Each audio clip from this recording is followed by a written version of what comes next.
Cockroach वाला मुझे लगता है कि आप सुनना चाह रहे होंगे। कॉकरोच शब्द का इस्तेमाल किया क्योंकि मुझे व्यक्तिगत तौर पे लगता है कि बहुत गलत किया हो। हर वो पोस्ट पर बैठे आदमी को समझना चाहिए कि ये बहुत बड़ा खतरा देश के लिए है। तो ये कैसे शुरू हुआ सर सफ़र? क्योंकि ये जो आई थिंक ये बहुत यूनिक चीज़ है। शुरुआत में हमने पहले मुस्लिम बॉडीज़ का काम शुरू किया था, लेकिन जब हॉस्पिटल मॉर्चरीज में जाते थे तो जैसे हम कपड़े रखते हैं वैसे बॉडीज़ पड़ी रहती थी। तो हमने पूछा कि ये क्या है बॉडी जो है आप ज़्यादा दूर लेके जा नहीं सकते, आप अपने घर पे नहीं लेके आ सकते। आप ये बताया गया था कि आप चेहरा नहीं खोल सकते हो, आप बॉडी को हाथ नहीं लगा सकते हो।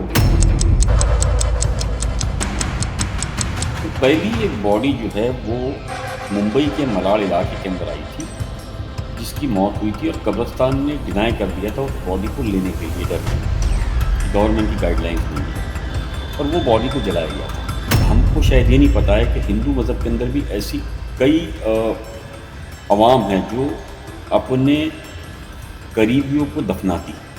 कई ऐसे केसेस भी हमने देखे हैं कि बच्चा आ गया है लेकिन जब उसको मालूम पड़ा है कि कब्रिस्तान के अंदर हाथ लगाना है तो उसने कह दिया कि मैं नापाक हूँ।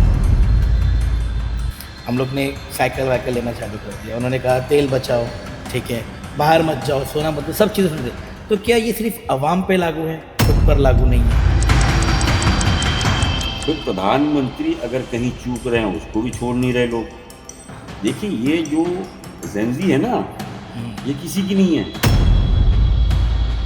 तो पहले जो आप खबरें बताते थे और अब जो खबरें बताते हैं इसमें आई थिंक काफ़ी सारा फ़र्क हो गया। अभी ऐसा है कि दबाव के अंदर आपको कुछ चीज़ों को जितनी आज़ादी अभी बोलने की है, हाँ क्या इससे पहले थी? सरकार कोई भी रहे, राजा कोई भी होगा, जैसा प्रजा मांग करेगी राजा वैसे ही करेगा।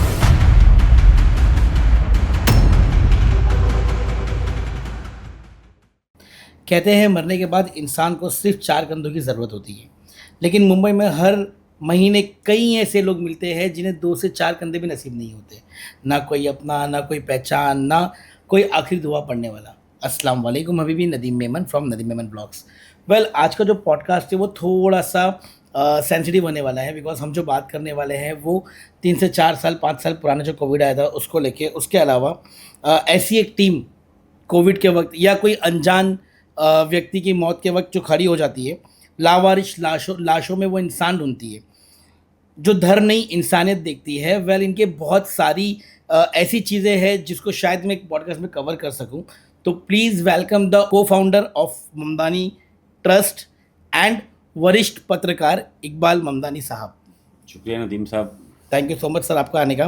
वेल, पहले मैं एक चीज़ क्लियर कर दूं कि आपका Mamdani health and education trust है, राइट? यस। ओके। और आप लोग ने अनजान और लावारिस लाशों को सम्मान दिया है, परफेक्ट है। ओके, तो ये कैसे शुरू हुआ सर सफ़र? क्योंकि ये जो आई थिंक ये बहुत यूनिक चीज़ है जो शायद ये हर कोई कर सके। शुक्रिया नदीम साहब, आपका, आपकी पूरी टीम का जो आप लोगों ने मौका दिया। देखिए ये मैं आपको बता दूं, कोविड जो अभी जनरेशन है जी उसे बखूबी याद होगी कि कोविड क्या था, किस तरह का डर था, किस तरह का माहौल, मतलब इस तरह का माहौल था जान बचाने के लिए मार खानी पड़ती थी। जान बचाने के लिए मार खाने, बहुत सही है, पुलिस जो है वो इसलिए मारती थी कि आप बचे। बराबर है। और देखिए शुरुआत ये सिर्फ मुंबई के अंदर नहीं हुई, या आप ऐसे मान के चलिए महाराष्ट्र में नहीं हुई, ये पूरी देश और दुनिया के अंदर चीज़ें चली थी। पूरी दुनिया में महामारी थी। मुझे याद है कि कोविड की जिस तरीके से दहशत और जिस तरीके से खबरें आ रही थी, जिसको लेकर के लगातार एक के बाद एक डर जो लोगों के अंदर पैदा होता जा रहा था। आपने देखा था कि शुरुआत के अंदर जैसे फ़्लाइट्स बंद की गई थी, जो लोग उतरते थे उनकी एक एक चीज़ की जांच की जाती थी कि क्या कोविड तो नहीं है।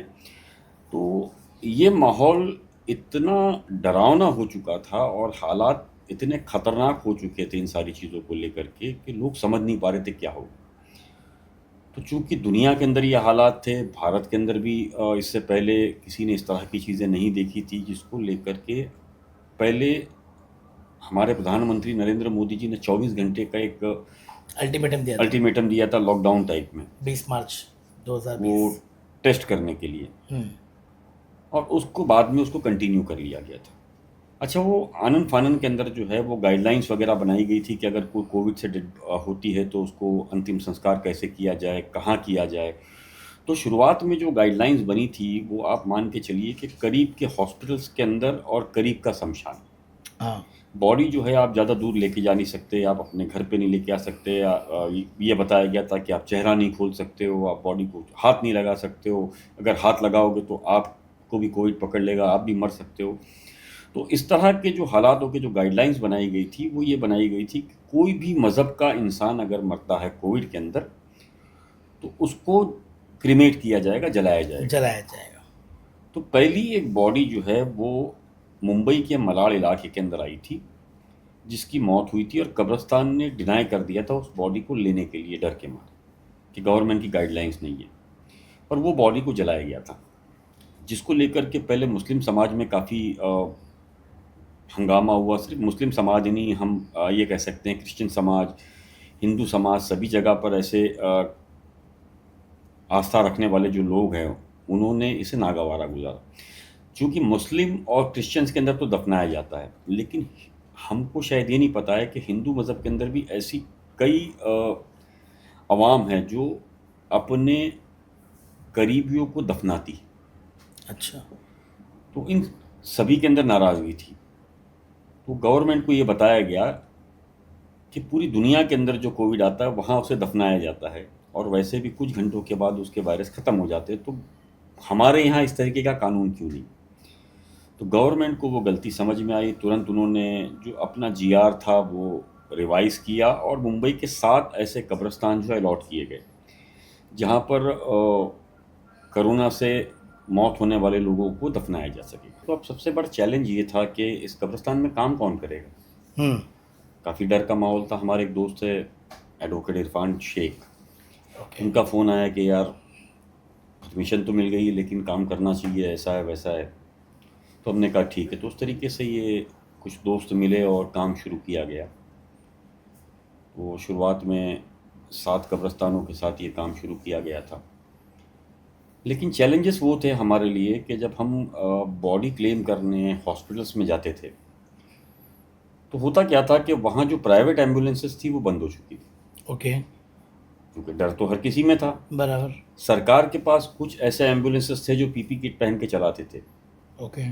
जैसे मैंने कहा कि कब्रिस्तान और शमशान जो है लिमिटेड कर दिए गए, तो जो लकड़े पे हम जलाते हैं वो ट्रेडिशनल तरीके से वो बंद कर दिया गया था। सिर्फ गैस और इलेक्ट्रिक जो चेम्बर्स के अंदर होता है हम्म, वहाँ वो बॉडीज़ को एक्सेप्ट करते थे। अच्छा, उस वक्त इतने गैस और इलेक्ट्रिक चेम्बर्स थे भी नहीं। हर शमशान में 2 होते हैं, तो एक दिन में चलता था और एक रात में चलता था। ओके। तो दिन के अंदर एक जब आप बॉडी डालो तो वो पूरा क्रेमेशन पूरा होने का अगर हम पीरियड देखें तो तकरीबन 1.5 घंटा लगता है, 1.5 घंटा। और उसकी सफाई के बाद दूसरी बॉडी जाती थी। तो अस्पताल से जब बॉडीज आती थी तो एम्बुलेंस के अंदर वो रहती थी। जब एक जाए तब वो खाली हो, अगर समझो 5वां 6ठे नंबर पे आ गया तो वो सीधा 8 घंटा खड़ा रहना है उसको। तो जब हम बॉडी क्लेम करने जाते थे तो हमारे लिए चैलेंज ये होता था कि एम्बुलेंसेस है ही नहीं, हम्म। तो हम बॉडी कैसे क्लेम करें। समझो फैमिली के कुछ लोग आ भी गए हैं लेकिन एम्बुलेंस है नहीं तो बॉडी ले नहीं जा सकते। अच्छा, उस वक्त पुलिस जो है वो साथ आती थी। ओके। उनको ये डर होता था कि ऐसा ना हो कि फैमिली एक तो बाहर आती नहीं है, अगर आई भी है तो वो घर ले जाए, जिससे पूरे चौल में या बिल्डिंग में सोसाइटी में प्रॉब्लम हो। तो पुलिस का काम होता था कि वो हॉस्पिटल से लेके कब्रिस्तान और शमशान तक साथ जाए, जब वो क्रीमेट हो जाए तो वो ख़त्म हो जाता था। तो जब हम पहुंचते थे तो 8-8 10-10 घंटे हमको खड़ा रहना पड़ता था। तो फिर हमको समझ में आया कि हम कुछ एम्बुलेंसेस हायर करते हैं जिससे काम फटाफट होगा। तो पता चला जिन लोगों के पास एम्बुलेंस थी हमने उनको रेंट पे मांगा, उन्होंने देने से मना कर दिया डर के मारे। तो हमारे लिए और टेंशन बढ़ गया कि अब क्या किया जाए।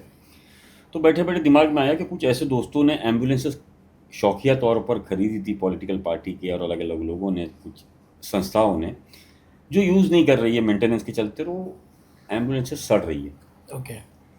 तो हमने उनको कांटेक्ट किया तो उन्होंने कहा अब एम्बुलेंस तो है लेकिन बंद कंडीशन में है, टायर ख़राब है। तो हमने कहा चलेगा, आप हमको दे दो, गिफ्ट कर दो। ओके। फिर उसको हमने टो करा करा करके अलग अलग जगह पे मंगाया। मुंबई पुलिस के अंदर उस वक्त मेरे एक दोस्त हुआ करते थे, आज़म पटेल।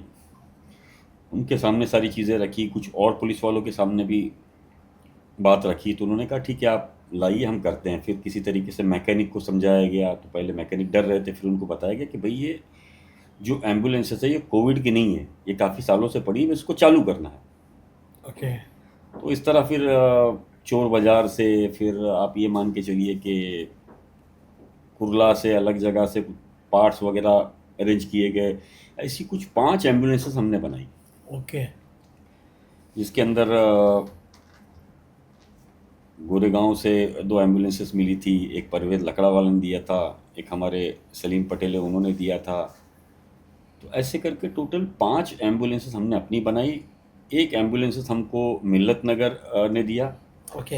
एक बकर कसाई जमात खाना जो है बैंड्रा के अंदर, उन्होंने अपनी एक दी। और एक मनसे के कार्यकर्ता, एक लेडी थी जो सोशल वर्कर है और मनसे के लोगों के साथ जुड़ी हुई थी, उन्होंने हमें मदद की। इस तरह 8 एम्बुलेंसेस जो है वो बना करके हमने सड़कों पे उतारी, जिसका काम ये था कि जो पेशेंट्स होता था उसे हॉस्पिटल तक या सेंटर तक पहुंचाना। और कुछ गाड़ियां जो है हमने रखी थी डेड बॉडीज़ के लिए, कब्रिस्तान पहुंचाने के लिए। तो इस तरह ये काम की शुरुआत हुई। पहले लोग डर रहे थे आने के लिए, फिर धीरे धीरे करके अल्लाह का शुक्र रहा कि 200 लड़कों की हमारी टीम बन गई। वाह।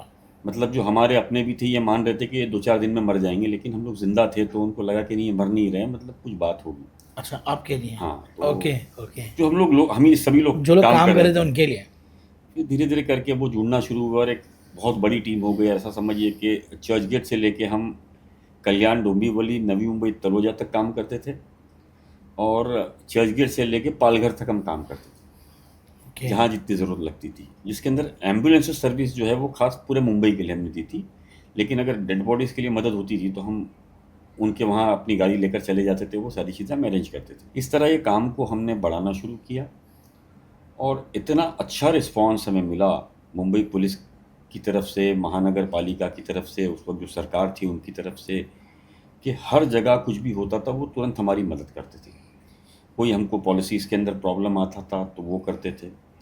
इस तरह कोविड पीरियड के अंदर मुझे याद है कि 3000 से ज़्यादा मुझे लगता है बॉडीज़ का अंतिम संस्कार हमने कराया। अरे वाह। लेकिन शुरुआत में हमने पहले मुस्लिम बॉडीज़ का काम शुरू किया था। ओके। लेकिन जब हॉस्पिटल मॉर्चरीज़ में जाते थे तो जैसे हम कपड़े रखते हैं वैसे बॉडीज़ पड़ी रहती थी। तो हमने पूछा कि ये क्या है बॉडी? तो उन्होंने कहा मुस्लिम बॉडीज़ के लिए आप क्लेम कर रहे हैं, नॉन मुस्लिम बॉडीज़ के लिए लोग डर रहे हैं। फैमिलीज़ के कुछ लोग आ जाते हैं लेकिन सपोर्ट के लिए कोई आ नहीं रहा है। तो हमने कहा क्या हम करें? तो उन्होंने कहा सही में करोगे क्या? हमने बोला हाँ करेंगे, लेकिन हमारी एक शर्त है, कोई इसमें पॉलिटिकल एंगल नहीं आना चाहिए। तो उन्होंने कहा ठीक है रुकिए आप। फिर वो एक हॉस्पिटल के जो डीन थे उनको उन्होंने बुलाया, उन्होंने सारी बातें समझी। उन्होंने कहा मैं श्योरिटी देता हूँ अगर ऐसा कुछ होगा तो मैं आकर के कहूँगा कि मेरे कहने पर आप लोगों ने किया है।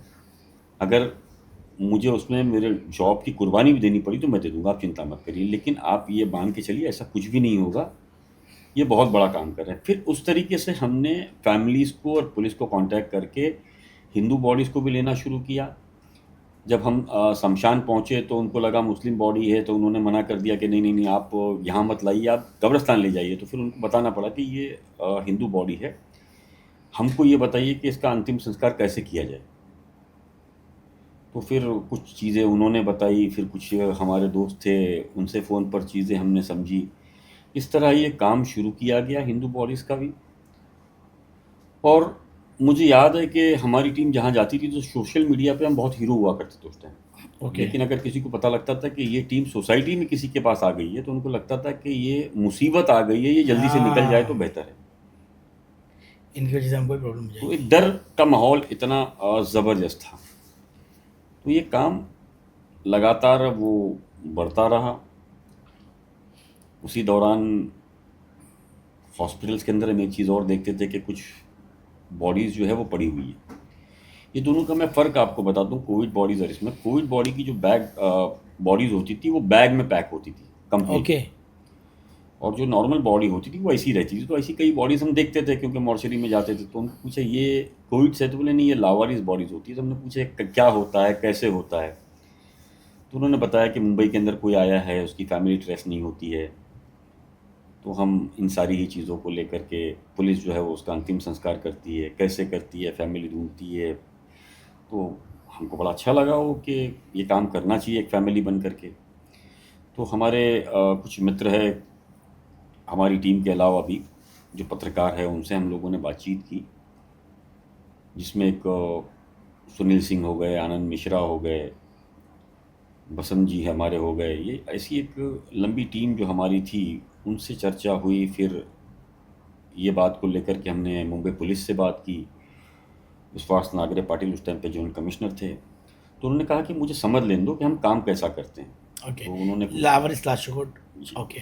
तो उसके बाद उन्होंने अपनी टीम को बुलाया, समझा, और फिर हमारी एक जॉइंट मीटिंग जब हुई तो उन्होंने कहा कि ठीक है, हम आपको परमिशन देते हैं, पुलिस का अधिकारी आपके साथ मौजूद रहेगा, ओके। बॉडी वो क्लेम करेगा, हम्म। और जब तक अंतिम संस्कार पूरा नहीं होगा वो टीम के साथ खड़ा रहेगा। ओके। और आपकी टीम जो है उसका काम ये रहेगा कि बॉडी को क्लेम करना, मतलब बॉडी हॉस्पिटल में जब पुलिस क्लेम करेगी वो साथ में लेना, एम्बुलेंस में डालना और उसकी पूरी विधि करने तक।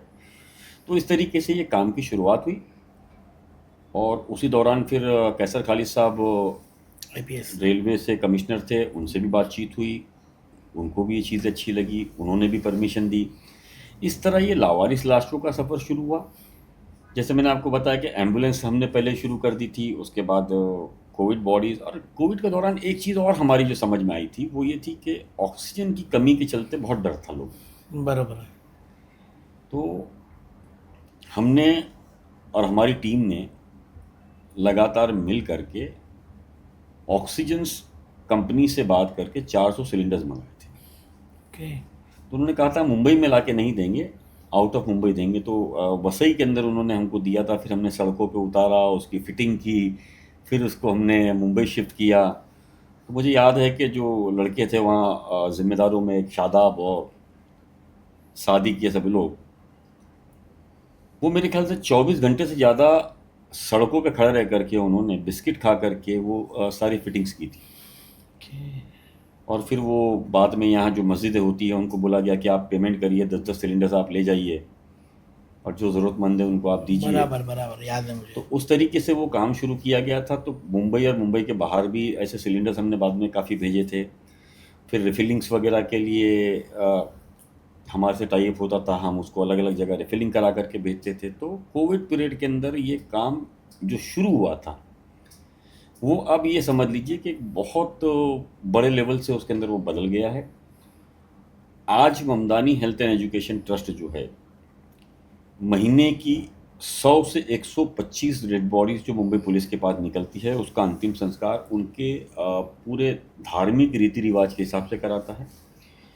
अभी मुझे लगता है कुछ दिनों के अंदर शायद 9,000 के आसपास बॉडीज जो है वो पूरी हो जाएगी, 8,500 क्रॉस कर चुके हैं हम।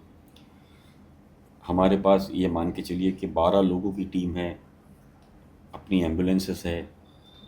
उन चीज़ों को लेकर के लगातार हमारी टीम जो है वो काम करती है। मुंबई पुलिस का जैसे कॉल आता है तो हम उनसे पूछते हैं कि भाई वो हिंदू है, मुस्लिम है, क्या है बॉडी। तो कई बार पता होता है, कई बार अननोन रहता है, तो फिर जा कर के चेक करना पड़ता है। कई बार ये भी होता है कि कोई नए नए ऑफिसर्स होते हैं, उनको आइडिया नहीं होता है, तो वो बेचारे कुछ भी लिख देते हैं। खलीफे में काटूंगा। चेक कैसा करेंगे? मैं वही चीज़ बता रहा हूँ। हाँ। तो उसके अंदर क्या होता है कि जैसे लेडीज़ होती है उसके लिए हम इतना नहीं बता सकते हैं, लेकिन जेंट्स बॉडीज़ जब होती है तो मुस्लिम्स और नॉन मुस्लिम्स के अंदर एक फ़र्क होता है खतना का। बराबर है। तो खतना से समझ में आता है, हाँ। जो एक तरीका आता है। दूसरा, कई ऐसे लोग हैं जो साइंटिफिकली भी खतना कराते हैं। तो एज और बचपन की खतना में भी एक फ़र्क पड़ता है। ओके। तो हम अभी धीरे धीरे करके समझने लग गए डॉक्टरों के अच्छा। साथ रह रह करके टीम में, तो वो एक आइडिया लग जाता है। दूसरा, जो क्रिश्चियंस है या हिंदूज है, उनके बार कई बार खतना होती है, लेकिन अच्छा। कई बार हम देखते हैं कि उनके हाथ पे टैटू होता है ओम का, राम का, त्रिशूल का या क्रॉस का, तो ओके। या कान में टोचा होता है। ऐसी बहुत सी निशानियां हैं जिससे हम ओके। समझ जाते हैं कि ये साइंटिफिकली खतना जो हम मान रहे थे वो तो है ही, साथ में एविडेंसेस भी है। तो उन सारी चीज़ों को फिर उनके धार्मिक रीति रिवाज से हम कराते हैं। अगर मुस्लिम है तो ये समझ लीजिए कब्रिस्तान ले जाना, नमाज जनाजा, कफन दफन, ये सारी चीज़ें होती है। और हिंदू अगर बॉडी है तो हमारी जो मुस्लिम लड़कों की टीम है उनका काम है कि शमशान तक पुलिस के साथ मिल कर के उस बॉडी को सिर्फ ले जाना, शमशान में उस बॉडी को उतारना। उसके बाद हमारे जो लड़के हैं जो हिंदू धर्म फॉलो करते हैं वो उनके रीति रिवाज के हिसाब से, पूरे उनके धार्मिक रीति रिवाज के हिसाब से वो अंतिम संस्कार उनका करते हैं, पूजा वूजा सारी चीज़ें करते हैं। बाद में हर महीने जो है जो हमारे पास कलेक्शंस होता है हिंदू बॉडीज़ का, उसका हम पिंडदान, पूजा, अस्थि विसर्जन वगैरह सारा जो वो हिंदू लड़कों की टीम है वो सारी कराती है। और उसको लेकर के लगातार ये काम ऐसा मान के चलिए चल रहा है इंसानियत का। कोविड के मोमेंट में या पर्टिकुलर लेवल कोई ऐसा इमोशंस मोमेंट आपको याद है कोविड के टाइम पे हुआ था? क्योंकि वो जो दौर था ना, आई थिंक बाप ने बेटे को हाथ लगाने से मना कर दिया। बहुत सारे मतलब कोविड में तो इंसिडेंटों की भरमार रही है। मुझे लगता है कि शायद ज़रूरी नहीं कि हम जो काम कर रहे थे, जो लोग अपने घरों में रह रहे थे उनको ही पता होगा कि उनके पड़ोसी मिलने को तैयार नहीं थे, है ना? सो मैयत की बात तो छोड़ दीजिए, अगर ये पता लगता था कि आपके पड़ोसी ने खांसा है हम्म, या उसको सर्दी ज़ुकाम हो गया है तो लोग मिलना पसंद नहीं करते थे। बराबर। और आपको याद होगा कि सिर्फ पता लग जाता कि कोविड का एक सस्पेक्ट है तो वो पूरी सोसाइटी सील कर देना और हंगामा कर देना महानगर पालिका की तरफ से। मतलब इतना डर हो जाता था कि ऐसा लगता था पास पड़ोस वाले को भी कि बस ये मरे ना मरे हम मर जाएंगे। सच में। तो ऐसे वक्त में हमारी टीम जो है वो बगैर पीपीई किट से मुंबई और मुंबई के बाहर जो है अस्पताल में सारी जगह पर ये काम करती थी। ये मैं शुक्रगुजार हूँ उस पूरी टीम का जो इस वक्त साथ है या जो जुड़े हुए थे सभी का। देखिए वो ऐसे वक्त अपने फैमिलीज़ को छोड़कर बाहर आए थे जब दुनिया बाहर निकलना पसंद नहीं करती। पसंद नहीं है, सही बात है। और आपने इंसिडेंट की बात की, मैं बहुत से ऐसे इंसिडेंट बता सकता हूँ कि दिल को छू लिया था हमारे। मतलब मुझे याद है जून के अंदर 2 बहनें थी, मेंटली रिटायर्ड थी, उसमें एक बहन एक्सपायर हो गई। 4 दिन से बॉडी पड़ी थी, कोई लेने वाला नहीं था। पुलिस द्वारा सूचना मिली, टीम पहुंची, उसका अंतिम संस्कार कराया। एक बच्ची हमको मिली जिसकी माँ अस्पताल में मर गई थी, बच्ची 10-12 साल की थी। फिर उस बच्ची को लेकर के हमने अंतिम संस्कार कराया। फिर पता चला एक कोई उनके मामा टाइप में या पता नहीं क्या क्या करके वो एक सज्जन आ गए कि मेरी बेटी है, ऐसा है वैसा है, लेकिन उसकी बातचीत से हमको समझ नहीं आया। पुलिस के साथ मिलकर तहकीकात की तो पता चला वो उसकी माँ की जानने वाला था, लेकिन आदमी गलत था। तो फिर वो बच्ची को उसको देने की जगह पुलिस ने अपने पास रखा और उन्होंने अपने सुपरविज़न के अंदर उसे शिफ्ट किया और वो बच्ची आज भी ठीक है। जिस मैडम ने किया था उन्होंने भी बहुत ज़बरदस्त इंक्वायरी की थी, जब सारी चीज़ों उनको लगा कि नहीं ये बच्ची की ज़िंदगी का सवाल है। कई ऐसे केसेस भी हमने देखे हैं कि बच्चा आ गया है लेकिन जब उसको मालूम पड़ा है कि कब्रिस्तान के अंदर हाथ लगाना है तो उसने कह दिया कि मैं नापाक हूँ। कुछ बच्चों ने हमसे ये भी कहा कि पैसा क्या चाहिए बात करो, मैं ना देखूँगा ना हाथ लगाऊँगा। माँ बाप भी ऐसे कुछ मिले जिन्होंने अपनी औलाद को छूने से या देखने से इनकार कर दिया। भरपूर किस्से हैं वो। मतलब ज़िंदगी के सबक के लिए मुझे लगता है कि बहुत कुछ सीखा है मैंने उस दिन, जो शायद मेरी ज़िंदगी के लिए अभी भी मेरे लिए भी थोड़ा सा ख़राब ये है कि मैंने इतना कुछ देख लिया है कि मेरे अपनों पे मुझे भरोसा नहीं होता है, जो मेरे लिए थोड़ा बुरा भी है। और कई बार इसको मैं फेस भी करता हूँ क्योंकि मैंने दुनिया का जो असल रूप देखा है कि आदमी अपनों के लिए बहुत सारी चीज़ें जमा करने की कोशिश करता है और वही अपने उस वक्त उनको हाथ लगाने को तैयार नहीं थे। उसी पैसों को लेकर के वो मुंह पे मार रहे थे कि जिसके लिए घर का मुखिया अपनी ज़िंदगी दांव पे लगा देता है। वैसे अनगिनत केसेस है, अनगिनत, एक दो नहीं। ओके। मतलब 90% बॉडीज़ के अंदर एक स्टोरी थी। ओके। मुझे याद है कि बच्चे बॉडी क्लेम करने नहीं आते थे, फिर हम उनको फ़ोन करते थे, नहीं नहीं आप कर लीजिए आप कर लीजिए। तो फिर हमको बोलना पड़ता था क्योंकि सिग्नेचर वगैरह चाहिए होती थी, तो भाई 10 लाख रुपए इंश्योरेंस का मिल रहा है, तो कम से कम आप साइन करके इंश्योरेंस तो क्लेम कर लीजिए। तो फिर बहुत समझाते थे, तो 10 लाख के चक्कर में आते थे, सिग्नेचर करते थे, जब बॉडी हमको मिलती थी फिर जा कर के हम ले जाते थे। तो वो 10 लाख का क्या हुआ, हमने कहा कुछ नहीं भाई, तू जा, हो गया तेरा काम। तो हमने ऐसे भी लोगों को बुलाया। तो बहुत, जो ज़मीन पे लोग थे, चाहे वो पुलिस हो, महानगर पालिका के लोग हो, हमारी टीम हो, और सिर्फ हमारी टीम नहीं, ऐसे मतलब खिलाने वाले भी लोग थे, ऐसे कई लोग थे जो इस वक्त में बाहर थे। ये उन्हीं की कुर्बानियाँ, उन्हीं को मेरा सलाम है कि उनके चलते ये वक्त निकला और आज वो इतिहास हो गया है। जो उन्होंने किया है वो हमेशा याद रखा जाएगा, सिर्फ हमारा काम नहीं, उनकी कुर्बानियाँ भी, क्योंकि बहुत ज़रूरी थी। पुलिस ने भी अपनी जानें गंवाई है, महानगर पालिका के लोगों ने, आम लोग भी ऐसे कई थे जो खाने का काम चलाते थे। कुछ ऐसे लोग थे जो बेचारे यूपी बिहार के लोग थे, उनकी ट्रेन्स का बंदोबस्त करना, उनको वहाँ चढ़ाना, शमशानों के अंदर, कब्रिस्तान में खड्डे खोदना, दफनाना। हमारी टीम के अलावा भी तो उनका भी तो बहुत बड़ा योगदान रहा ना। योगदान था। डर तो देखो हर किसी के अंदर होता हर है, किसी में इंसान है था। ना हम, बराबर। तो वो बना था वो। अच्छा, लेकिन इसके साथ साथ एक अहम पहलू और भी था, आपके फैमिली का क्या रिस्पॉन्स था? उनमें भी डर वगैरह होगा ना? देखिए, मेरी फैमिली में ये नहीं कहूँगा डर नहीं था, लेकिन एक अल्लाह की ज़ात से यकीन भी था। ओके। और ये आप मान के चलिए, अल्लाह ने बड़ा अच्छा निज़ाम रखा है। अगर अल्लाह ने आपकी ज़िंदगी लिखी है तो आपकी मौत खुद ब खुद उसकी हिफाजत करेगी। अरे वाह, माशाल्लाह। और अगर उसने आपको लेना है तो आप कहाँ बैठे हो उससे मतलब नहीं है, कि सिक्योरिटी में वो बहाना होगा, वो ले जाएगा। जब लेने वाला आएगा तो वो कभी खाली हाथ नहीं गया, मैंने तो नहीं देखा है। खाली हाथ तब गया है जब आपकी मौत का वक्त नहीं आया। और ज़िंदगी और मौत के अंदर हमेशा मौत ही जीतती आई है, ज़िंदगी तो कभी जीतती हुई मैंने देखी नहीं इतनी बड़े उम्र के अंदर मैंने, नदीम। सो मुझे नहीं लगता है कि ज़िंदगी जीतेगी। हाँ, इंसान की हिम्मत और हौसला जो है ना, वो ये बताने के लायक होता है कि हमने मात दी, और हौसला इंसान में रखना चाहिए। तो मेरे घर वालों के अंदर भी ये अल्लाह की ज़ात का यकीन था कि बेटा जाओ, देखते हैं, अल्लाह करीम है। और देखो, एक अल्लाह के नबी का बड़ा अच्छा कौल है कि जब आप अल्लाह के रास्ते में निकलोगे ना तो अल्लाह खुद निगहबान होता है आपका। बेशक। तो मुझे और मेरे घर वालों को यकीन था कि हम उसकी ज़ात के लिए उतर रहे हैं,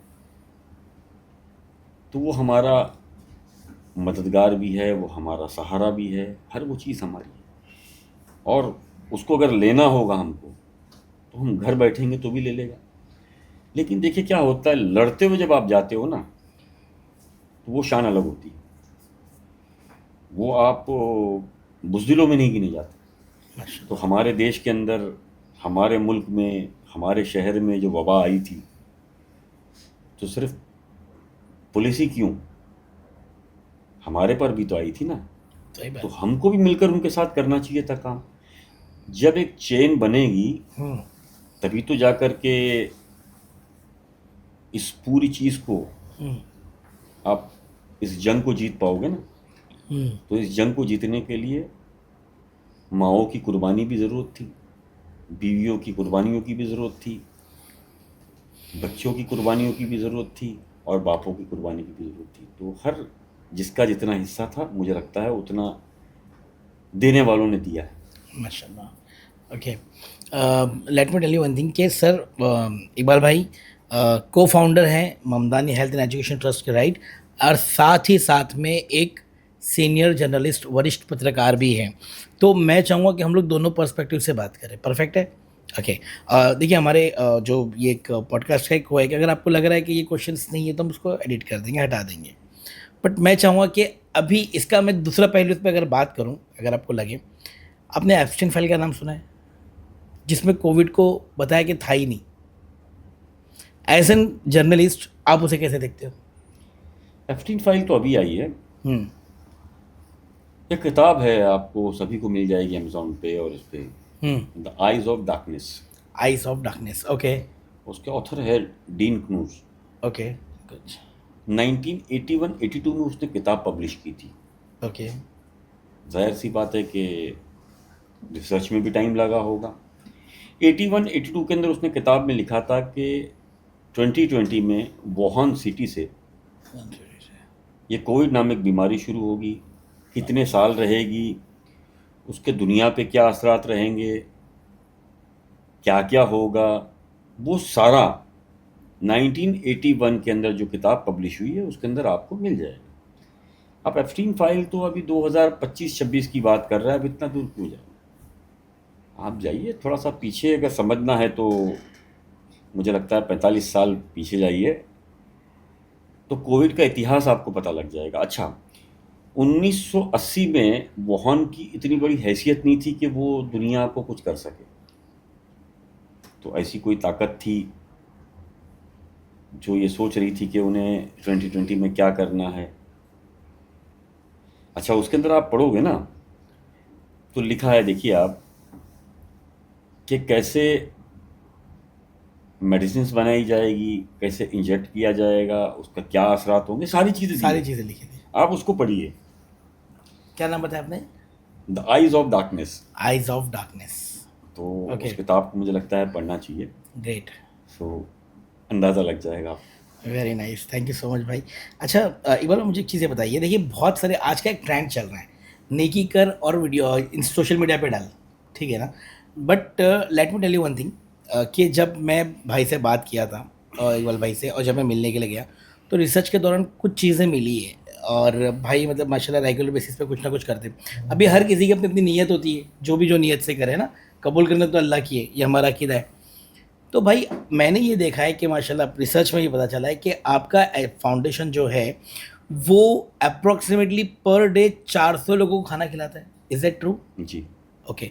और ये प्रथा काफ़ी टाइम से चलती हुई आई है, बट ये वायरल नहीं हो रही है, तो आपको दिखाना देखिए, नहीं है नहीं, ये या? हमें दिखाना नहीं है। ओके। ये काम दोपहर और रात दो टाइम चलता है। ओके। इसके अंदर जो खाने वाले लोग हैं हम्म। वो काफ़ी मजदूर तबका है। मजदूर तबका है। ये वो तबका है जो महाराष्ट्र में, मुंबई के अंदर फाइनेंशियल कैपिटल में नौकरी करने आता है अपने परिवार को छोड़ कर के।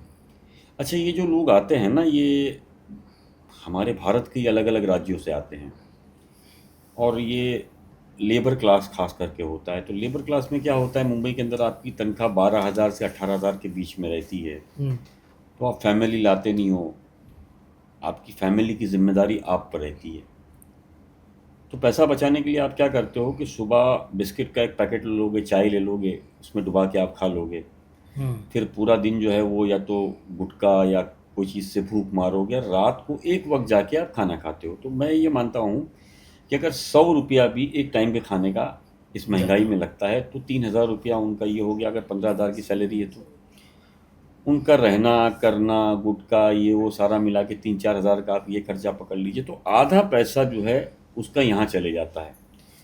तो आधा पैसा वो घर बेच पाते हैं, जिससे उनके बच्चे या माँ बाप जो है कुछ खा पी सके। तो जब ये हमारी टीम के सामने बात आई, तो हमारे कुछ ऐसे दोस्त हैं जिन्होंने ये जिम्मा लिया कि Mamdani health and education trust के बैनर के तले ये सारी चीज़ें होगी। वो जिम्मेदारी उठा करके आज तक अल्लाह का शुक्र है चल रहा है हमारा काम। कब से स्टार्ट किया सर ये? देखिए, इसको काफ़ी लंबा वक्त हो गया है, इसको लंबा वक्त हो गया। तकरीबन 2.5 साल 3 साल होने आया ओह। मुझे लगता है। सो ये 365 दिन खाना चलता है मुंबई के ग्रैंड रोड इलाके के अंदर, दो टाकी पे।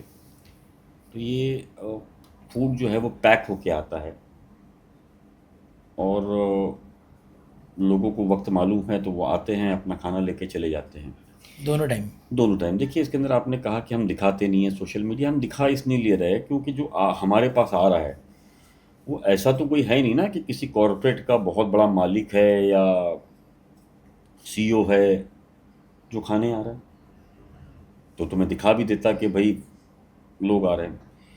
मेरे पास वो तबका आ रहा है जो गरीब है। मैं या मेरी टीम, जो 7 लोग खड़े हैं, अगर उसको दिखाते हैं, वायरल करते हैं, समझो किसी का बच्चा कहीं और देख रहा है, उसके दिल पे क्या बीतेगी? या समझो उसके बच्चे ने नहीं देखा, किसी ऐसे आदमी ने देखा जिससे वो इज्जत करना चाहता है, तब वो उसका मजाक बनाएगा तो उसके दिल पे क्या गुजरेगी? वो तो अपना परिवार पालने के लिए यहाँ पहुंचा है ना। हम्म। और मैं ये बताने की कोशिश करूं कि हम खिला रहे, तो हम नहीं खिला रहे, हम जरिया है। दोनों तरफ से अगर मैं बात करूं तो एक, अल्लाह की तरफ से अल्लाह ने हमसे काम लिया है। दूसरा, जो लोग इसमें कर रहे हैं जो मदद, जब वो खुल करके चीज़ें नहीं बता रहे हैं तो हमको क्या ज़रूरत है सारी चीज़ों की? मुझे नहीं लगता है कि नुमाइश करनी चाहिए, और शरीयत ये चीज़ों की मना भी करता है। तो उन सारी चीज़ों का ख्याल करते हुए हम बिल्कुल कोशिश नहीं करते कि किसी भी ऐसे आदमी का अनजाने में भी मजाक बन जाए जिससे उसको नुकसान हो। तो इसलिए हम सोशल मीडिया ये वो सारी चीज़ें नहीं करते हैं। हमारे पास डेली खाने के वीडियोस आते हैं। और सर, जैसे आपने बताया कि आप लावारिस डेड बॉडीज़ का भी आप वो करते हो, रेलवेज़ वगैरह के भी लावारिस बॉडी के आपको कॉल वगैरह आते होंगे, जी। है ना? तो उसको आप कैसा पहचान सकते हो, मतलब कि ये कहाँ पर गिरा है, कैसे गिरा है, उसका कुछ? देखिए, वो हमारा काम ही नहीं है। अच्छा। क्या होता है कि पुलिस को जब कोई बॉडी मिलती है हम्म। तो पुलिस उसको हॉस्पिटल ले जाती है, और जब पता लगता है कि डेथ हो गई है तो कोशिश करती है कि ये कौन है, क्या है, वो पता किया जाए। लेकिन कई बार ऐसा होता है कि फैमिलीज नहीं मिलती है, हम्म। उसकी पहचान नहीं हो पाती कौन है क्या है। तो पुलिस का एक प्रोसीजर होता है, वो एडीआर लेती है, एक्सीडेंटल डेथ रिपोर्ट लेती है, फिर उसकी जानकारी अलग अलग पुलिस स्टेशन में या मिसिंग पर्सन्स में इसमें उसमें दी जाती है। ओके। अगर उसमें मैच नहीं होता है तो वो पुलिस की वेबसाइट्स वगैरह पे और उनको जो पब्लिश करना होता है वो करती है। वैसे टाइमिंग होती है 7 से 10 दिन, लेकिन पुलिस की कोशिश होती है कि महीना 2 महीना वो बॉडी को परिवार मिल जाए। लेकिन जब नहीं मिलता है तो फिर फाइनली वो बॉडी हमको हैंड ओवर की जाती है। हम और मुंबई पुलिस एक फैमिली की तरह उसका फिर अंतिम संस्कार, वो जिस मज़हब का होता है, तदफीन करना है, जलाना है, जो भी है वो क्रीमेट करना है, वो हम करते हैं। ये सारा काम पुलिस का होता है। हमारा काम आखिरी दिन होता है जब बॉडी हमारे हाथ आती है। ओके। आपको लेके जाके उनको ठिकाने लगाना है। अच्छा। और रिसर्च के दौरान ना मैंने कुछ पिक्स वगैरह देखा जो शायद मैं देख भी नहीं पा रहा था, मेरे लिए पॉसिबल भी नहीं था। तो आप अपने आप को वो टाइम पे मेंटली स्ट्रांग कैसे रखते हो, या आपकी टीम कैसे स्ट्रांग रखती है मेंटली? देखिए, ये अब हमारे काम का हिस्सा बन गया ओके। है। मैं ये कहूँगा कि मुझसे ज़्यादा जो मेरी टीम है हम्म। वो तारीफ़ काबिल है इस काम को लेकर के, क्योंकि जो बॉडीज़ हमारे पास आती है, ह्यूमन बॉडी सबसे ज़्यादा बदबू देती है। उसको हॉस्पिटल के अंदर, चाहे वो मॉर्चरी का स्टाफ हो या वहाँ से निकलने के बाद हमारा स्टाफ शमशान या कब्रिस्तान लेके आए, ये बहुत बड़ा उनके लिए चैलेंज होता है। बहुत स्मेल होती है, उसके बाद वो ला करके उसमें उनके रसूमात के हिसाब से सारी चीज़ें करना,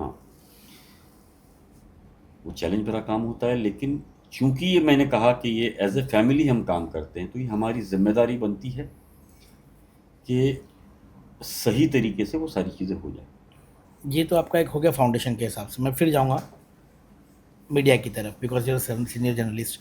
आज का जो दौर चल रहा है, जिस हिसाब से चीज़ें चल रही है, कहीं ना कहीं मीडिया, जो जर्नलिज्म था, वो फोर्थ पिलर ऑफ इंडिया का था, बराबर ना? अब थोड़ा सा आपको लगता है कि लोग रिपोर्टर से ज़्यादा इन्फ्लुएंसर पे ट्रस्ट करते हैं? क्या देखिए, डेमोक्रेसी के लिए खतरा हो सकता है? नहीं नहीं, ऐसा नहीं है। ये हर दौर में कुछ चीज़ें चलती है। अभी सोशल मीडिया ने बहुत बड़ी जगह ली है। मेन स्ट्रीम मीडिया जो है वो बहुत हद तक कॉम्प्रोमाइज़ नज़र आता है, हम्म। इसमें कोई शक नहीं है। बहुत बड़ा कॉम्प्रोमाइज नजर और आप ये भी मान के चलिए कि लगातार सवाल खड़े होते हैं उन सारी चीज़ों को लेकर के, लेकिन हर किसी की अपनी एक सीमा है। सोशल मीडिया में आपके पास आज़ादी है, आप कुछ भी बोल सकते हो। मेन स्ट्रीम मीडिया न चाहते हुए बेचारा मजबूर है कई बार, क्योंकि बहुत बड़ा पैसा लगा है, बहुत बड़े लोगों के स्टेक उसमें है। मतलब अगर कुछ कंपनी को हो जाता है तो आप समझिए कितनी फैमिलीज जो है बेरोजगार हो जाएगी। तो न चाहते हुए उन्हें कुछ गाइडलाइन सरकार के फॉलो करने पड़ते हैं। अब आप उसे दबाव में समझिए, जी। या कुछ ऐसे भी लोग होंगे जिनका अपना मफाद होगा। ओके। हो सकता है, पॉसिबल है, वो सारी चीज़ें वो अपने अपना स्टैंड है। सोशल मीडिया जो है आज के दौर में आप देखिए हर वो चीज़ डाल देता है। तो मुझे नहीं लगता है किसी को समझने में ज़्यादा देरी लगती होगी क्या सही है क्या गलत है।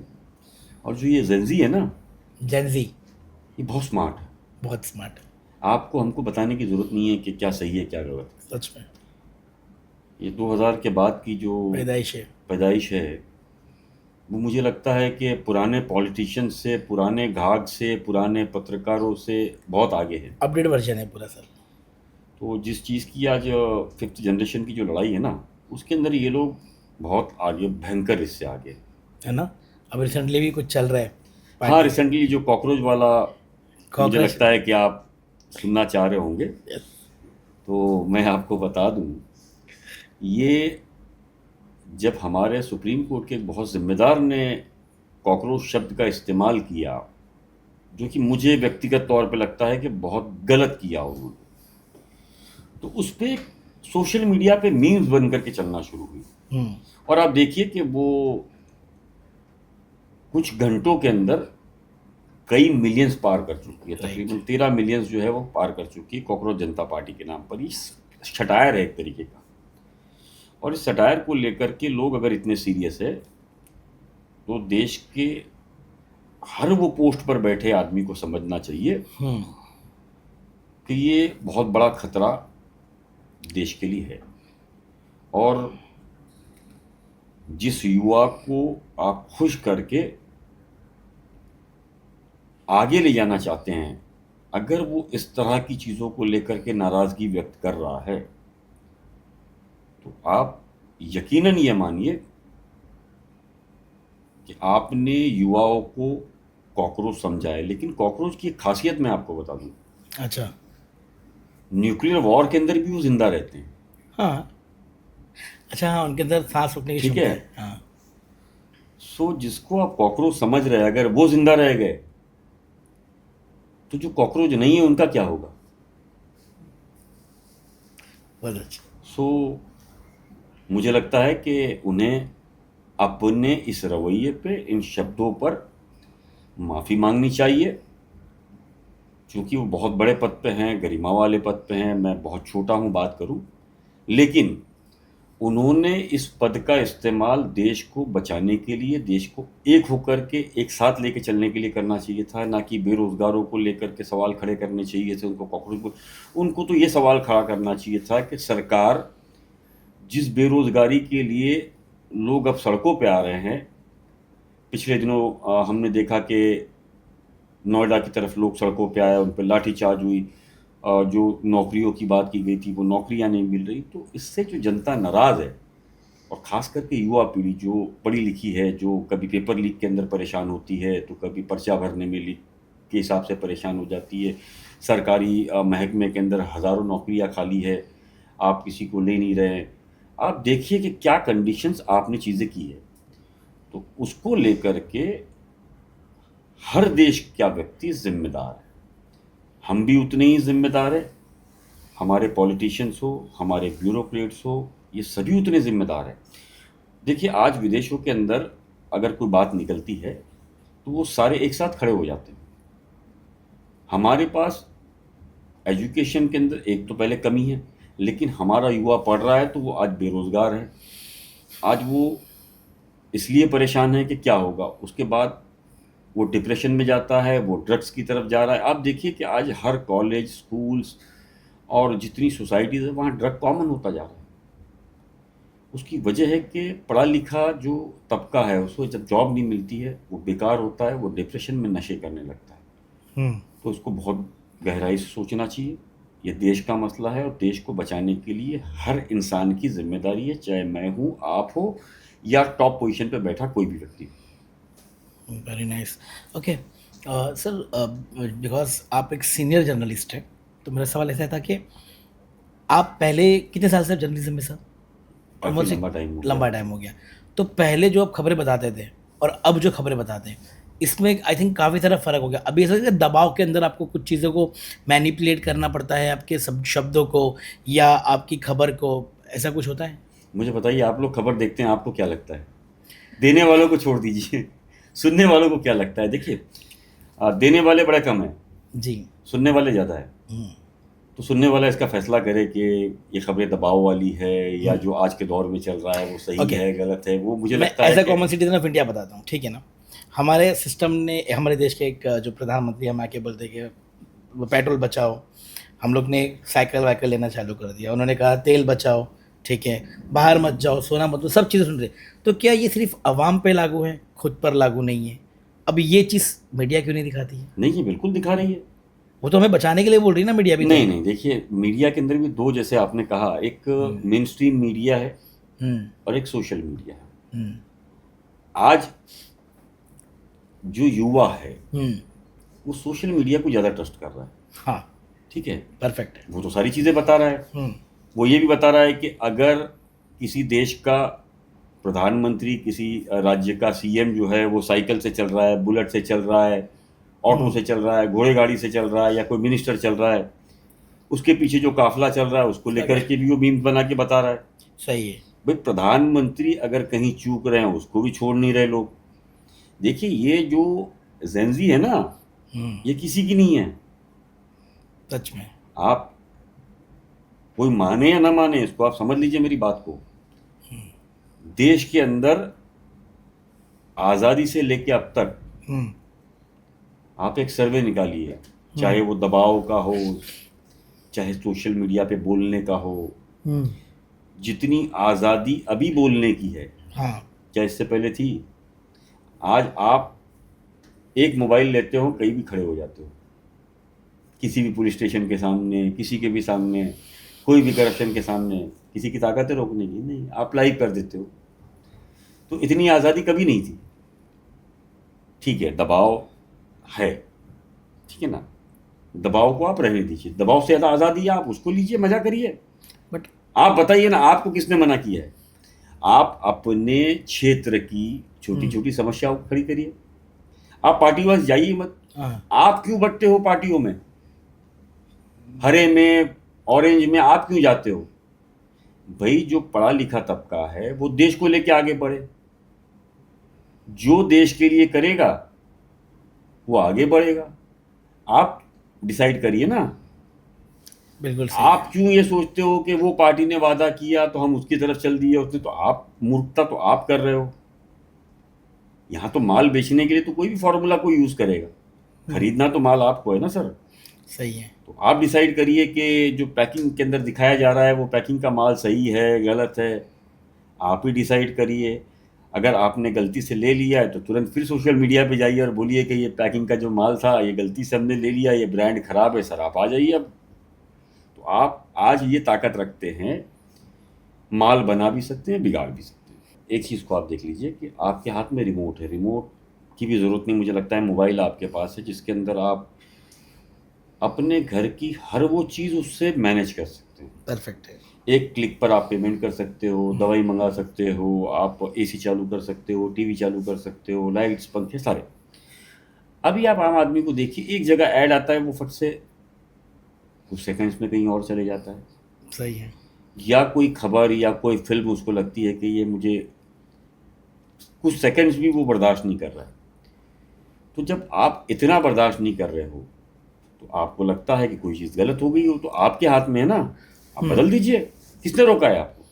हुँ, क्यों 2000, 1000, 500 के अंदर आप बिक जाते हो? सही है। तो जब आप बिकते हो तो हुँ, आपकी गलती है ना। हुँ, फिर आप किसको दोष कैसा दे सकते हो? आप मुकम्मल तौर पर जिस दिन खड़े हो जाओगे देश के लिए, हुँ, सरकार कोई भी रहे, राजा कोई भी होगा, जैसा प्रजा मांग करेगी राजा वैसे ही काम करेगा। Very nice. हमें ऐसा लगता है आज की डेट में सबसे अच्छा स्कोप जर्नलिज्म में ही है, फॉर एग्जांपल अगर मुझे जर्नलिस्ट बनना है, मुझे खाली एक माइक लेना है, अपना लोगो लगा लेना है और सिर्फ एक ही टॉपिक बात करना है जो हॉट केक है, वो है हिंदू मुस्लिम। जाके मुंह में माइक डाल देना है कि भाई वंदे मातरम बोले या एक्सवाइजेड जो भी, अल्लाह अकबर बोले, जो भी एक्सवाइजेड। वैसे जर्नलिज्म को आप क्या बोलोगे? उसकी कोई सीमा या वो नहीं? अगर आप देखोगे, अगर अक्सर ये जैसे सोशल मीडिया की हमने बात किया अभी, आपको ऐसे लाखों लोग मिलेंगे, हज़ारों लोग मिलेंगे जो ज़बरदस्ती का माइक लेके घुस के अपने आप को मीडिया वाले बताते और लोगों को जाके परेशान करते हैं। एक होता है कि सोशल मीडिया में भी एक मेन स्ट्रीम होता होगा आई थिंक, जो एक्चुअली जर्नलिस्ट है, जिनको रिलीजन से फ़र्क नहीं पड़ता, जिनको पार्टी से फ़र्क नहीं पड़ता, वो सिर्फ हक का काम करते हैं। लेकिन एक ये भी है जिसका मैं नाम लेके आपको बोल सकता हूँ, ऐसे लोग भी है जो ना हक सिर्फ उंगली करने का काम करते हैं। देखिए, आप उनको क्यों फॉलो करते हो, उनको देखते क्यों? आप उसी को बढ़ावा दीजिए जो आपके समाज के लिए, आपके देश के लिए बेहतर हो। आप जब फॉलो करते हो, उसको देखते हो, व्यूज देते हो, तभी तो बढ़ता है ना उसका हौसला। किसी भी गलत आदमी का हौसला कब बढ़ेगा? जब आप वो देखेंगे, जब आप देख रहे हो या उसकी तारीफ कर रहे हो या उस पर कमेंट्स कर रहे हो। इग्नोर कर दीजिए आप, खत्म हो जाती है ये ताकत। बट सर सोशल मीडिया में वायरल का दौर है ना, बहुत जल्दी वायरल हो जाते अरे हैं। कितना आप जितना वायरल, जितना तेजी से हो रहा है, उतना जल्दी गिर भी तो रहा है ना। ये भी है। दूसरा, आप जो खबरें देखते हो, फैक्ट चेकर का जमाना आ गया है। फैक्ट चेकर, आप देखिए ना खबर में कितनी सच्चाई है। ओके। आप जाहिलों की तरह फॉलो क्यों करते हो, लाइक क्यों करते हो? दिमाग भी तो तस्लीम करना चाहिए ना किसी चीज को। सही है। कि किसी ने बोला कि आम के पेड़ के अंदर हमने अंगूर खाया, तो कैसे मान लोगे आप? कैसे मान लोगे? ठीक है, टेक्नोलॉजी का ज़माना है, सारी चीज़ें पॉसिबल है, एक बार फैक्ट चेक कर लीजिए, बिल्कुल सही। तुरंत पता लग जाता है आपको। और रही हिंदू मुस्लिम्स की बात, तो देखिए, ये जैसे मैंने बताया ना कि अनएजुकेटेड लोग पहले माने जाते थे, लेकिन अभी एजुकेटेड लोग जो है उनके पास नौकरी नहीं है, बेकारी है, तो क्या करेंगे? वो जिंदाबाद जिंदाबाद करके निकल रहा है, क्योंकि उनको पैसा तो हर किसी को चाहिए ना। तो आप ऐसा समाज बनाइए जिसमें नौकरियां, रोजगार, सुख, शांति मिले। और ये सिर्फ मुसलमानों की या हिंदू की जिम्मेदारी नहीं है, देश के हर वर्ग नागरिक की की तरफ से। जिम्मेदारी है। और रही बात पत्रकारों की, चाहे वो सोशल मीडिया का हो, मेन स्ट्रीम का मीडिया हो, जो गलत बात करता है उसको गलत बताइए, जो सही करता है उसको आप सही बताइए। परफेक्ट है। ओके। अभी मैंने ये चीज़ भी देखा आपके बारे में कि आप बड़े बड़े नेशनल टीवीज़ पे जाके डिबेट्स वगैरह करते हैं एंड अच्छे बड़े बड़े लोगों से मैंने देखा आपका। तो ये जो डिबेट वगैरह हमें दिखाए जाते हैं न्यूज़ चैनल पे, जो मेन स्ट्रीम में भी दिखते हैं काफ़ी टाइम, तो क्या ये सच में होता है? क्योंकि बिहाइंड द सीन तो लोग चाय कॉफ़ी पीते बैठते हैं। नहीं, देखिए, रिश्ते तो हर किसी के होते हैं ना। हाँ। जैसे आपने मुझे बुलाया तो गाली देके तो बुलाएंगे नहीं, जी। मतलब हमारा जब शो खत्म होगा तो उसके बाद हम भी बातचीत भी चाय होगी, पिएंगे। हाँ।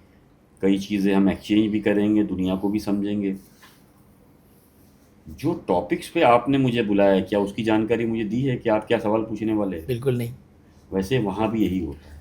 ओके। रिश्ते तो देखिए, अगर एग्जाम्पल के तौर पर ए पार्टी का प्राइम मिनिस्टर है, बी जी। सी डी पार्टी सत्ता में नहीं है, लेकिन क्या उनके प्राइम मिनिस्टर बी, सी और डी के प्राइम मिनिस्टर ए नहीं है क्या? ए पार्टी के है ना। है। तो अगर बी, सी और डी को भी काम लेना है उस प्रधानमंत्री से, तो उनसे मिलना पड़ेगा, उनसे बात करनी पड़ेगी, उनसे रिश्ते रखने पड़ेंगे। इसके मतलब ये तो नहीं है कि वो दुश्मन है। भाई, पॉलिटिकल सोच आपकी हो सकती है, लेकिन अगर कोई फंड लेना है आपको उस प्रधानमंत्री से या उसकी मिनिस्ट्री से, तो जाहिर सी बात है कि आपको वहां जाना पड़ेगा, उनसे बातचीत करनी पड़ेगी, उनसे रिश्ते रखने पड़ेंगे। आज अपने घर के अंदर भी आप देखिए कि कई बार परिवार के अंदर हस्बैंड वाइफ में झगड़ा हो जाता है, बराबर। तो क्या वो एक दूसरे के काम के लिए बात नहीं करते क्या? मतलब दुश्मनी वो कायम रहेगी? पॉसिबल नहीं है। देखिए, आपको काम कराना है तो आपको जाना पड़ेगा, और उतनी सोच बड़ी आपको रखनी पड़ेगी, तब जाके काम होगा। परफेक्ट है। अच्छा, ये फ्रीडम ऑफ स्पीच के लिए अभी मतलब हर इंसान जो चाहे वो बोल रहा है, जिसको मतलब कोई हद नहीं। आपको लगता है इसमें भी कुछ लगाम वगैरह आनी चाहिए? बिल्कुल। देखिए, फ्रीडम ऑफ स्पीच का ये मतलब नहीं है कि आप किसी को कुछ भी बोल दीजिए, है ना। एक दायरा होता है ना हर चीज़ का, हम्म। तो उस दायरे को हर किसी को मेंटेन करना चाहिए। मैं कई बार सोशल मीडिया पे देखता हूँ कि प्रधानमंत्री जी को लेकर के या अलग अलग लीडर्स को लेके कई ऐसा तबका है जो बदतमीजी करता है।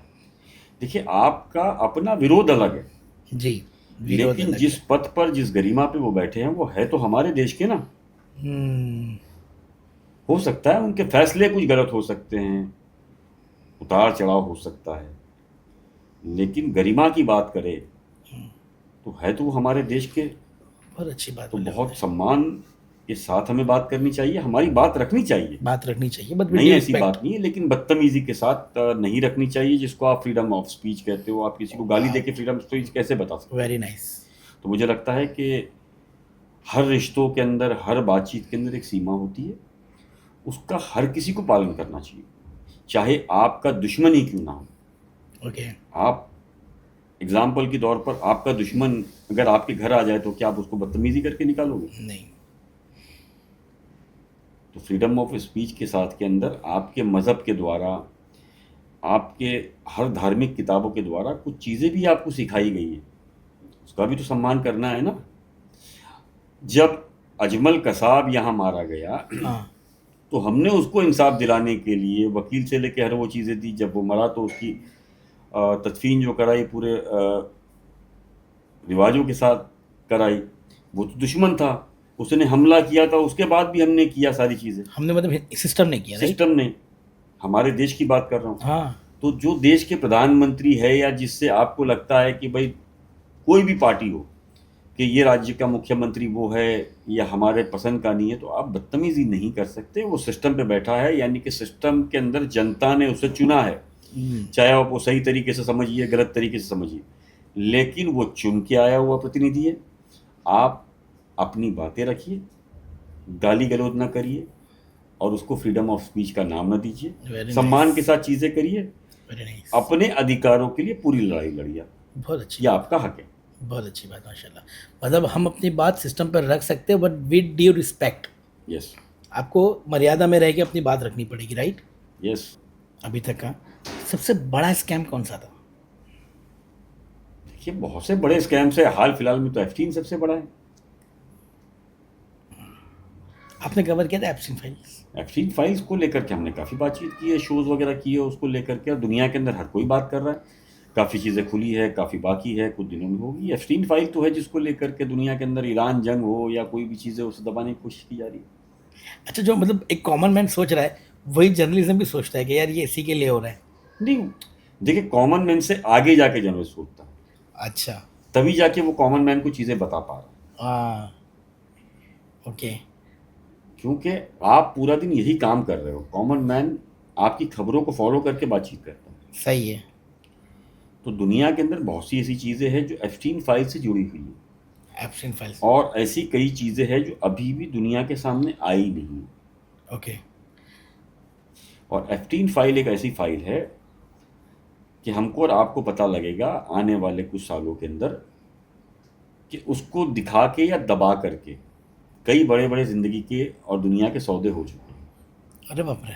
और ये भी आप मानिए, अमेरिकन लॉ के हिसाब से कुछ दिन आप प्रेशर में जब तक है, जब तक आप दबा सकते हो या सरकार में, लेकिन वो चीज़ें वहाँ खुलेगी।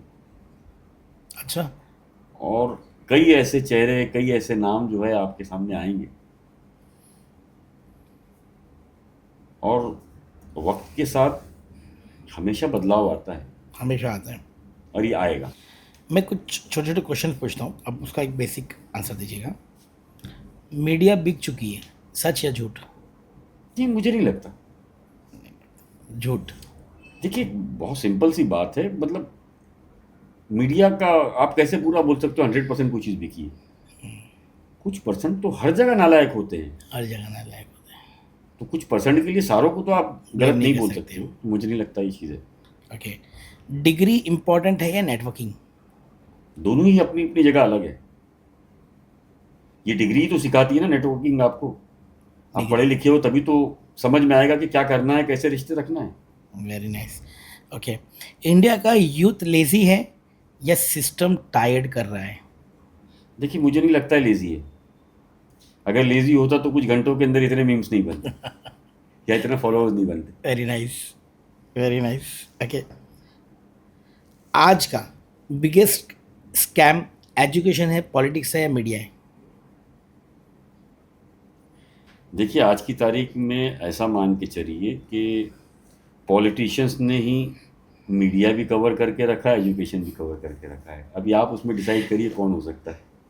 Very nice. ओके। क्योंकि मीडिया जितने बड़े हैं सब वो पॉलिटिशियंस या उनके अपने लोगों के हैं। एजुकेशन के अंदर जितने बड़े कॉलेज स्कूल है सब उन्हीं के हैं। सो आप जनता डिसाइड करे इसमें कौन हो सकता है। ओके। आपको लगता है ट्रूथ बोलने वाले जर्नलिस्ट की संख्या थोड़ी सी कम हो गई है? नहीं, सच बोलने वाले तो हमेशा से कम रहे हैं। वाह, सच बोलने वाले हमेशा से कम ही रहे। देखिए, सच बोलने के लिए हलाल खाना जरूरी है। हलाल बड़ी मुश्किल से मिलता है यार, ऐसा आसान थोड़ी होता है कि मिल जाए। Very very nice. अभी बेसिकली बिकॉज आप सीनियर जर्नलिस्ट है एंड बहुत सारा नॉलेज है, कोई एक ऐसा वाक्य आपको याद है, मतलब कोई एक जर्नलिज्म का आप डिबेट कर रहे थे और फिर सडनली कुछ ऐसा कोई एक छोटा सा? नहीं, ऐसे बहुत से देखिए इंसिडेंट होते हैं, नहीं ऐसी हाँ, बात बट नहीं। एक दिमाग में रह जाता है कि ये। जैसे कई बार ये होता है कि जब हम भारत में बात करते हैं, इंडिया में बात करते हैं, वो बात अलग होती है। यही चीज़ें जब पाकिस्तान या बांग्लादेश में हम बात करते हैं तो वहाँ चीज़ें अलग हो जाती हैं। अच्छा, आप उनकी टीम मीडिया में भी जाके तो बात करते हैं? बहुत सी चीज़ें हमको देखनी पड़ती हैं। यहाँ हम जिस तरीके से हमारे सिस्टम को या पॉलिटिशियंस की कोई गलतियाँ है उसकी खामियों को लेकर के हम यहाँ लड़ सकते हैं, क्योंकि ये हमारा परिवार है। परिवार में लड़ाई हो सकती है, एक दूसरे की बातें बताई जा सकती है, लेकिन जब वहाँ हम जाते हैं तो वही परिवार को हमें पूरी तरीके से संभाल के लेके चलना होता है। तो ऐसे कई डिबेट्स के अंदर हमारी उनकी बहुत तू मैं हुई है उन सारी चीज़ों को लेकर। अच्छा। तो ये तो एक पार्ट है। तो ये मुझे लगता है कि चीज़ें चलती है, यहाँ भी इस तरह की चीज़ें होती है, पॉलिटिकल सोच के को लेकर के लड़ाई होती है। तो आप नेबरिंग कंट्रीज के मीडिया यस पे यस भी यस, जाके आप बिल्कुल फाइट करते हो? बिल्कुल करते हैं। Okay. भाई हमारा मुल्क है, हम नहीं करेंगे कौन करेगा। ओके। और उसके बाद चला आपके उनके रिलेशन अच्छे रहते हैं या खराब हो जाते हैं? हमारे रिलेशन क्या है, मतलब हमारी कोई मतलब जाकर के थोड़ी जंग करनी है हमने। अच्छा। हमने तो फ़ोन तो बातचीत करनी होती है, लाइव देना होता है। Okay. तो मतलब वो कुछ देर के लिए रिश्ते तल्ख भी होते हैं, और फिर रिश्ते तो ऐसे होते हैं कि आपको मेंटेन करने ही होते हैं अगर आपको ज़िंदगी में आगे रिश्ते बढ़ाने हैं तो।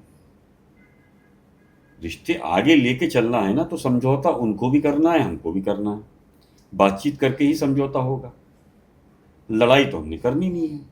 तो हमारे पास तो ऑप्शन वही है ना कि कुछ तू भूल जा, कुछ हम भूल जाए, फिर आगे अब काफ़िला लेके चले।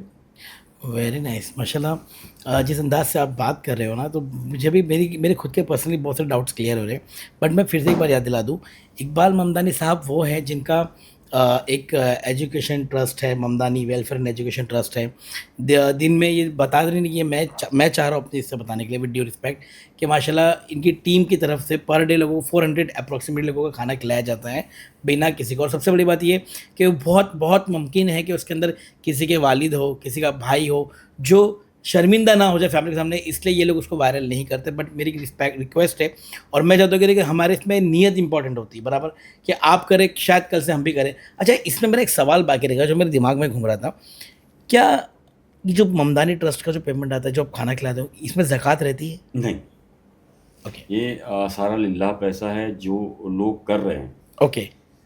जो हमारे बहुत अच्छे दोस्तों में से जो है वो सारी चीज़ें वो लिल्लाह पैसा रहता है। कोई ज़कात, कोई फितरा, कोई सदकात नहीं है। ओके। ये लिल्लाह पैसा है। फी सबिलिल्लाह, अल्लाह की हम राह भी में। बैठ के खा सकते हैं। हाँ, वेरी नाइस। So okay. ये कोई भी आ सकता है, कोई भी खा सकता है। ओके। और जो जाएगा लाइन में मौजूद रहेगा वो खाना लेके जा सकता है, अपना पेट भर सकता है, वो दुआएं दे सकता है। ओके। तो ये एक चीज़ थी माशाल्लाह के पर डे के हिसाब से चीज़ें चल रही है। सीनियर जर्नलिस्ट है और बहुत अच्छे तरीके से उन्होंने बताया कि अगर कोई पद पर है, लोग चिल्लम पुकार करते, फ्रीडम ऑफ स्पीच के नाम पे गाली गलौज करते, किसी भी रिलीजन को टारगेट करते, किधर भी घुसने की मारने की बात करते, तो इनका कहना यह है कि विद ड्यू रिस्पेक्ट, अगर कोई पोजीशन पे है तो उनको विद ड्यू रिस्पेक्ट अपनी बात रखें, इंशाल्लाह वो चीज़ पे वर्कआउट होगा। एंड इसके अलावा भी काफ़ी सारी चीज़ें हमने इसमें कवर की है। तो मैं चाहूँगा सर, आपकी तरफ से कोई एक ऐसा मैसेज, कोई एक ऐसा संदेश हमारे देश के लोगों को, यूथ को, कि आप चाहते हैं कि आपकी तरफ से दिया जाए? देखिए, सबसे पहले तो मैं ये चाहता हूँ कि जो हमने अभी एक दूसरे को एक दूसरे में बांट दिया है। मतलब एक दूसरे से जो नफ़रत हमारी बढ़ती जा रही है, जो इंसानियत के लिए, ह्यूमैनिटी के लिए जो खतरा है, सबसे पहले तो हम उसको मिटाएं। क्योंकि इसके अंदर हमारा देश जो है ना, वो सफ़र कर रहा है, हमारे देश के लोग सफ़र कर रहे हैं। और जिस तरीके का हम काम कर रहे हैं, उस काम के अंदर मैं एक चीज़ आपको बता दूं कि हमारे पास हर मज़हब की बॉडीज़ आती है। जो हमारे देश का रेशियो है, उस रेशियो के हिसाब से बॉडीज़ आती है। तकरीबन 84-85% हिंदू बॉडीज़ आती है, 15% के आसपास मुस्लिम बॉडीज़ आती है। हम सभी का काम करते हैं। हमारे लिए जाने वाला हर व्यक्ति सम्माननीय है और हमारे अपने परिवार का है। तो ये जो काम चल रहा है, ये आप लोगों की दुआओं से चल रहा है, लेकिन हम चाहते हैं कि इसको लेकर के कुछ और हाथ हमारे साथ जुड़ जाए, जिससे ये काम सिर्फ मुंबई नहीं, मुंबई के बाहर भी शुरू हो, धीरे धीरे करके पूरे देश में फैले। ये हमारी लोगों से अपील भी है, लोगों से निवेदन है इन सारी चीज़ों का। तो आप हमारी ताकत बनने के लिए मैं आपसे कहूँगा कि ख़ास करके जो हमारी ट्रस्ट है, Mamdani health and education trust, उसका जीपे नंबर भी अगर आप कहेंगे तो मैं रिक्वेस्ट करके यहाँ डाल दूँगा। स्कैनर भी आपके लिए रखूँगा। आपसे जो मदद हो सकती है आप हमारे ट्रस्ट के लिए करिए, ताकि ये जो अनक्लेम्ड डेड बॉडीज़ है, उनका हम एक परिवार बन कर के पूरे सम्मान के साथ उनका अंतिम संस्कार कर सकें। दूसरा, जिस तरीके से हम काम करते हैं, आप सभी से गुजारिश है, इस देश को बढ़ाने के लिए राजनीति अलग होनी चाहिए, लेकिन सिस्टम के साथ मिल कर के हमें हमारे देश को, हमारे शहर को बढ़ाने के लिए लगातार प्रयास करने चाहिए, इंसानियत को मदद करनी चाहिए और एक दूसरे के सपोर्ट से इस मुंबई शहर, महाराष्ट्र और देश को आगे बढ़ाना चाहिए। जय हिंद, जय Maharashtra. Thank you. Thank you so much Thank you so मुग्धाल, much. कि आप आए, बहुत अच्छा लगा। शुक्रिया। आई होप, मैं फ्रैंकली स्पीकिंग कि मेरा एक्चुअली पेट नहीं भरा, इन शॉर्ट अगर मैं बोलूँ, बट कहीं ना कहीं वक्त का तकाजा है। मैं इंशाल्लाह उम्मीद करूँगा आपसे वापस एक बार वक्त लूँगा और फिर एक पॉडकास्ट बनाऊँगा, क्योंकि बहुत सारे क्वेश्चंस मेरे मिस हो गए, बट इंशाल्लाह मैं इसको रिटर्न कवर करूँगा। और बहुत शुक्रिया सर, बहुत अच्छा काम करें। Please keep supporting him. इनका जो ट्रस्ट है, मैं डिटेल्स वगैरह फॉरवर्ड कर दूँगा, अकाउंट डिटेल्स भी डाल दूँगा। जिस किसी को भी सपोर्ट करना हो वो उसका यूज़ कर ले। Thank you so thank much. You so much.